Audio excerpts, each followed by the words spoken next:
Media మిత్రులకు నమస్కారం. ఈ పత్రికా సమావేశంలో పెద్దలు బట్టి విక్రమార్క గారు, పెద్దలు ఉత్తమ్ కుమార్ రెడ్డి గారు, దామోదర్ రాజనరసింహ గారు, సీతక్క, జైవీర్ శాసనసభ్యులు, కుంభమణిల్ రెడ్డి శాసనసభ్యులు, డాక్టర్ భూపత్ రెడ్డి, నాయని రాజేందర్ రెడ్డి, వేం నరేందర్ రెడ్డి గారు ఈ పత్రికా సమావేశంలో పాల్గొని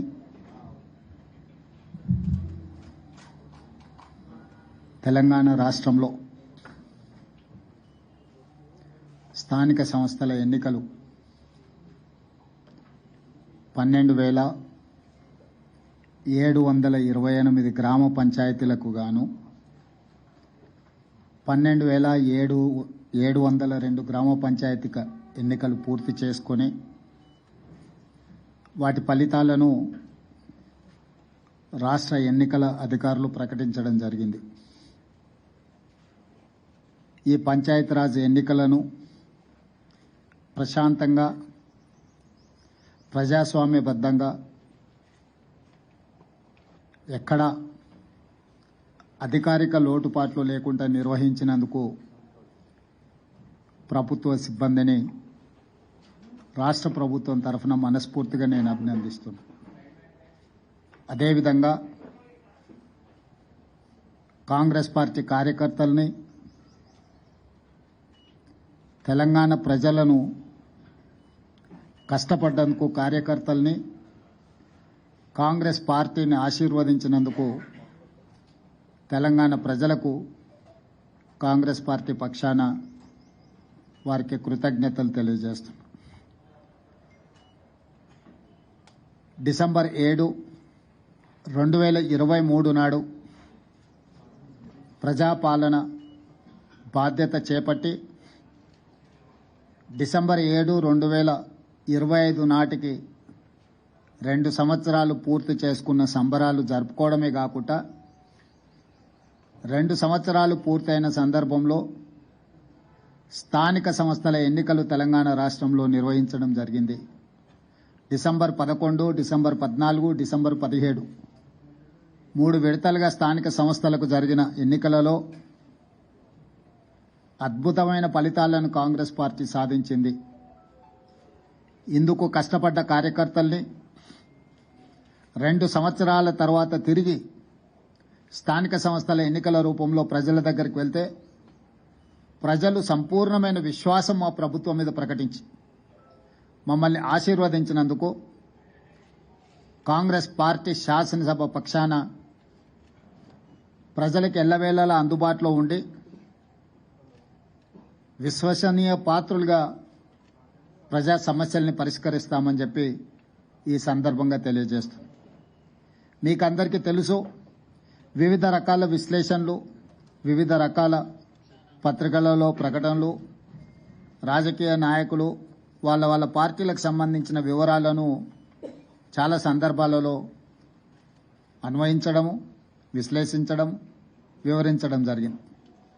ఈరోజు మా పక్షాన ఫలితాలను, మాకు అందిన సమాచారము మీ ద్వారా తెలంగాణ ప్రజలకు, మీడియా మిత్రులకు వివరించాలని మంత్రివర్గం అందరం కలిసి తీసుకున్న నిర్ణయం ప్రకారము 12,702 గ్రామ పంచాయతీల ఫలితాలలో 7,527 గ్రామ పంచాయతీలు కాంగ్రెస్ పార్టీ, 808 కాంగ్రెస్ పార్టీకి సంబంధించిన రెబెల్స్ ఈ ఎన్నికలలో నెగ్గడం జరిగింది.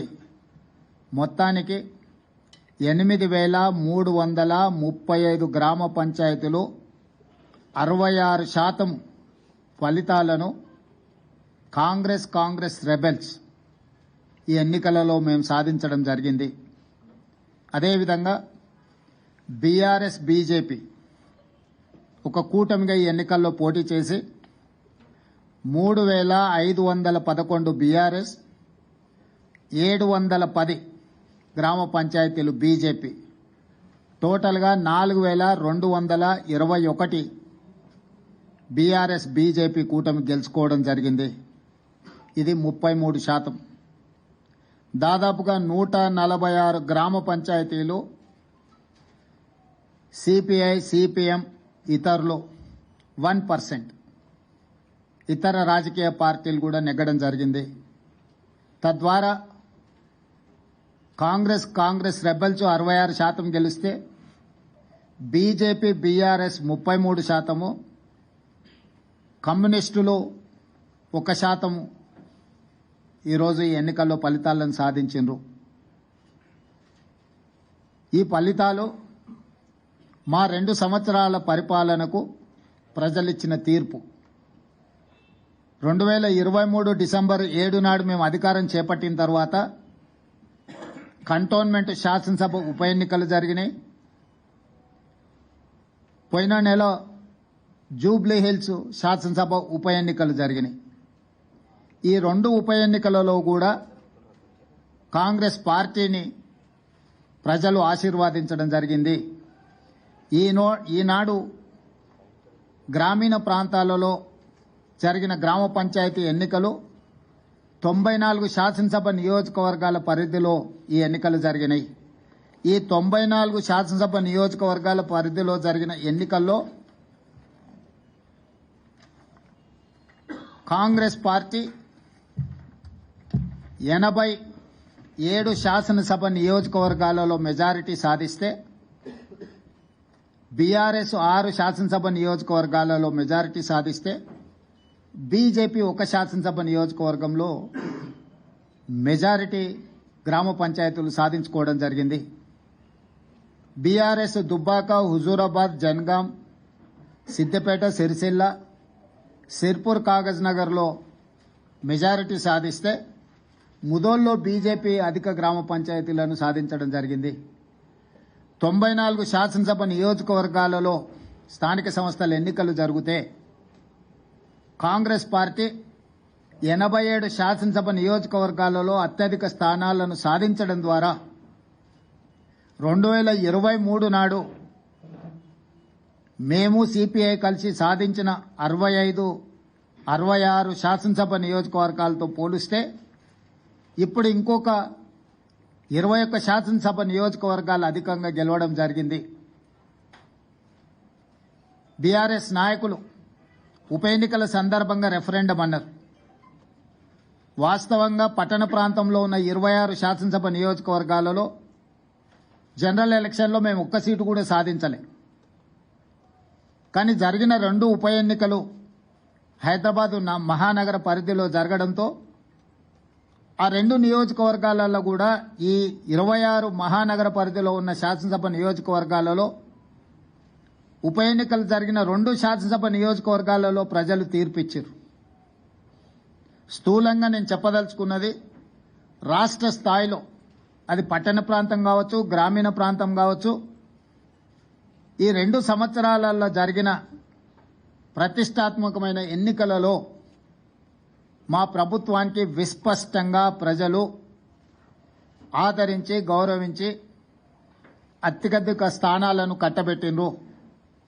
దీనికి ప్రధానమైన కారణం పేదలకు మేము అందించిన రేషన్ కార్డులు, పేదలకు మేము అందించిన సన్నబియ్యం, రైతులకు మేము మాఫీ చేసిన రుణమాఫీ, రైతు భరోసా, బోనస్ 500, పండించిన వరి ధాన్యాన్ని మొత్తాన్ని కొనడం, ప్రతి పేదవాడికి 200 యూనిట్ల ఉచిత కరెంట్, మహిళలకు ఆర్టీసీలో ఉచిత బస్సు ప్రయాణం, 500 రూపాయలకే సిలిండర్ ఇవ్వడం, 27,000 కోట్ల రూపాయలు మహిళలకు 0 వడ్డీతో రుణాలు ఏర్పాటు చేయడం, ప్రతి విషయంలో 4.5 లక్షల ఇందిరమ్మ ఇండ్లు పేదల ఆత్మగౌరవం కోసం వాళ్ళకి ఇండ్ల కేటాయించడం.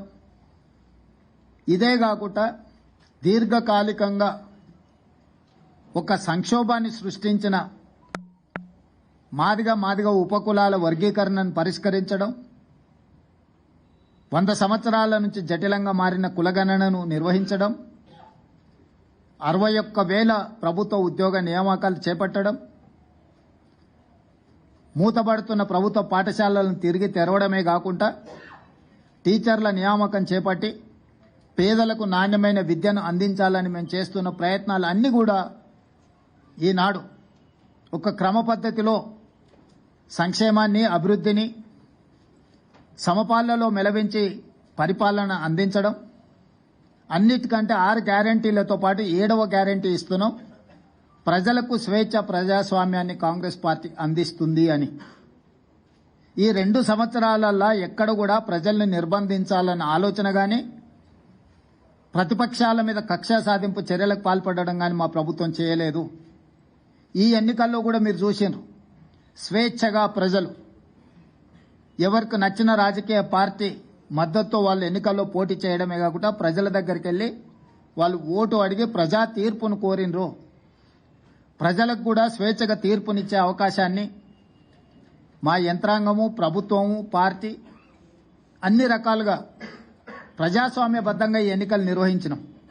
మొట్టమొదటిసారి తెలంగాణ రాష్ట్రం వచ్చిన తర్వాత ప్రజలకు ఒక స్వేచ్ఛాయుతమైన వాతావరణంలో ప్రజాస్వామికబద్ధంగా ఎన్నికలను నిర్వహించడం జరిగింది. ఈ ఎన్నికల్లో అధికార దుర్వినియోగానికి పాల్పడడం గాని, లేకపోతే మా హోదాలను అడ్డుపెట్టుకుని ప్రత్యక్షంగానో పరోక్షంగానో రిజర్వేషన్ల మీద ప్రభావం చూపించడమో, లేకపోతే ఎన్నికలను ప్రభావితం చేసే నిర్ణయాలను గాని మేము చేయలేదు. అందుకే తెలంగాణ రాష్ట్రంలో మేము ఇచ్చిన 7వ గ్యారంటీని కూడా ఈరోజు అమలు చేసి చూపించినాము. దాంతో స్వేచ్ఛతో కూడుకున్న ప్రజాస్వామికబద్ధమైన ఎన్నికల్ని నిర్వహించి ప్రజల చేత మన్ననలు పొంది ఒక మంచి పరిపాలన అందించడానికి మేము ముందుకు వెళ్తున్నాము. ఏ రోజు కూడా ఓడినప్పుడు కుంగిపోవడము, గెలిచినప్పుడు ఉప్పొంగిపోవడం, గెలిస్తే అహంకారంతో కళ్ళు నెత్తికెక్కడం లాంటి వ్యవహారాలలో మేమెప్పుడూ భాగస్వాములం కాలేదు. వీటన్నిటికీ దూరంగా ఉండి ప్రజలకు దగ్గరగా, చెరువుగా ఉండి సంక్షేమాన్ని, అభివృద్ధిని ముందుకు తీసుకువెళ్లాలనే ప్రయత్నం చేస్తూనే ఉన్నాం. ఈనాటి ఫలితాలు మా బాధ్యతను మరింతగా పెంచినాయి. ఈనాడు కేంద్ర ప్రభుత్వం ఆనాడు శ్రీమతి సోనియా గాంధీ, మన్మోహన్ సింగ్ గారు అందించిన మహాత్మా గాంధీ ఉపాధి హామీ పథకాన్ని నిర్వీర్యం చేసి నీరుగార్చి పేరు మార్చడమే కాకుండా విధానాలను మార్చడం ద్వారా పేదలకి పథకాన్ని అందకుండా చెయ్యాలన్న కక్ష, కుట్ర స్పష్టంగా కనిపిస్తుంది. కేంద్రంలో సోనియా గాంధీ గారి మీద, రాహుల్ గాంధీ గారి మీద కక్షతో కూడిన అక్రమ కేసులు పెట్టడం, కోర్టులు చీవాట్లు పెట్టినా కూడా మారకపోవడాన్ని మనం కళ్ళతో చూస్తున్నాం. వీటన్నిటిని దృష్టిలో పెట్టుకుని ప్రజలు ప్రజాస్వామికబద్ధమైన కాంగ్రెస్ పార్టీ ప్రజలకు రక్షణ. అందుకే ఈరోజు తెలంగాణ ప్రజలు కాంగ్రెస్ పక్షాన బలంగా నిలబడ్డారు. ఈ స్ఫూర్తి కొనసాగుతుంది. భవిష్యత్తులో ఇంకా బలంగా పనిచేస్తాము, బాధ్యతతో పనిచేస్తాము. ఎదిగినా కొద్దిగా ఒదగాలి అని పెద్దలు ఏదైతే సూచన చేసిండ్రో వాటిని దృష్టిలో పెట్టుకొని ఆ విధంగానే ముందుకు వెళ్తాము. ప్రతిపక్షంలో ఉన్న వాళ్లకు అధికారం కోల్పోయినా అహంకారం దగ్గలేదు. ఇంకొక ఆయన కడుపు నిండా విషం పెట్టుకొని, మూసీలో కాలుష్యం కంటే ఆయన కడుపులో విషం ఎక్కువగా కనిపిస్తుంది. ఆయన మాటల్లో, ఆయన చేతల్లో, ఆయన వ్యవహార శైలిలో. ఇప్పటికైనా ప్రజా తీర్పును గౌరవించి ప్రభుత్వం తీసుకుంటున్న నిర్ణయాలకు సహకరించి ముందుకు రావాలి. ఏదైనా మాట్లాడతాం, ఎట్లయినా మాట్లాడతాం. బర్తగించిన విధానాలతోని ప్రజల్ని ఇబ్బంది పెడతాము అనంటే ప్రజలిచ్చే తీర్పు ఈరోజు వాళ్లకు కనువిప్పు కలగాలి అని నేను అనుకుంటున్నా.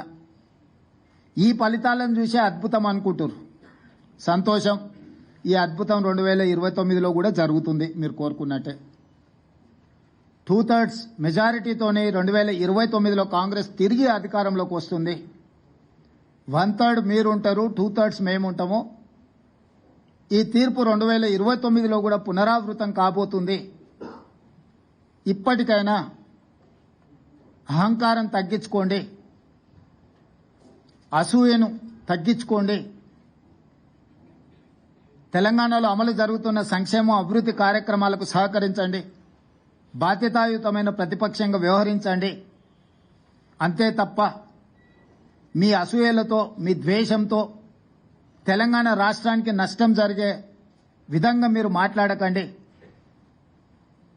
అంతర్జాతీయ విపణిలో తెలంగాణ రాష్ట్రానికి ఒక గొప్ప గుర్తింపు, పర్ క్యాపిటా దేశంలోనే నెంబర్ 1 3,87,000 రూపాయలతో పర్ క్యాపిటా ఇన్కంలో కానీ జీఎస్డిపిలో కానీ అన్ని రంగాలలో తెలంగాణ దేశంలోనే నెంబర్ 1 రాష్ట్రంగా ఈరోజు అభివృద్ధి పదం వైపు నడుస్తున్నది. ఇంకా అభివృద్ధి జరగాల్సిన అవసరం ఉన్నది. సంపద పెంచాలి, పేదలకు పంచాలి అనే మా విధానాన్ని కొనసాగిస్తాము. ఇప్పుడు ఏ విధంగా అయితే మీడియా సహకారం ఉందో భవిష్యత్తులో కూడా మీ సహకారం ఈ విధంగా ఉండాలి అని మా ప్రభుత్వం భావిస్తుంది. మీడియా మిత్రులకు కూడా మీ సహకారం అందించినందుకు మనస్ఫూర్తిగా ధన్యవాదాలు తెలియజేస్తున్నాను.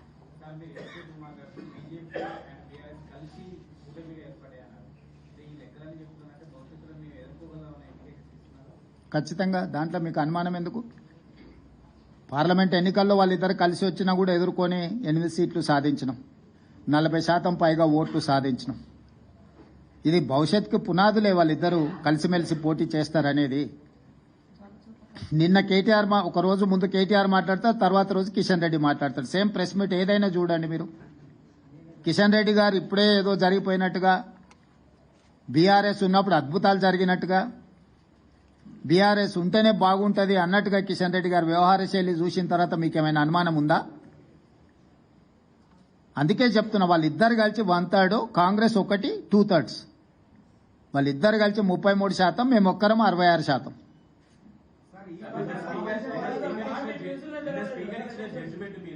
రాహుల్ గాంధీ రాజ్యాంగాన్ని పట్టుకొని దేశవ్యాప్తంగా డెమోక్రసీ అంటున్నారు. వాళ్ళ అధికారంలో ఉన్న రాష్ట్రంలో మాత్రం డెమోక్రసీని కూల్ చేశారు. రాహుల్ గాంధీ సమాధానం చెప్పాలంటున్నారు. ఎవరు